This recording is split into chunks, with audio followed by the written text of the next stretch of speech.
News Balita. Well, mga maring, mainit-init nga balita na pili nga si Italian tenor Andrea Bocelli para mukanta sa opening seremonya sa Milano Cortina 2026 Winter Olympics. Sumala pa sa organizers nga usa ka iconic ang pagpasandayag ni Bocelli nga kabahin sa Turin Olympics ni atong 2006. Ang iyang presensya napakita sa natural nga koneksyon tali sa musika o sports.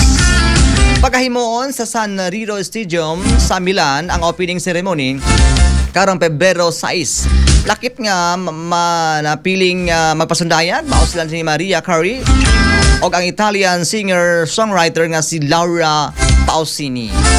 Grabe naman ang kaayo na sila eh. Pwede naman ito ang mga balita, mga maring ha. Karong adlaw nga Biyernes, ako ni si Maring Inday Erika. Dili man ko gwapa, dili man ko mistesa. Ayaw ko piyansa masig mapuhon maako na ka. Bye-bye!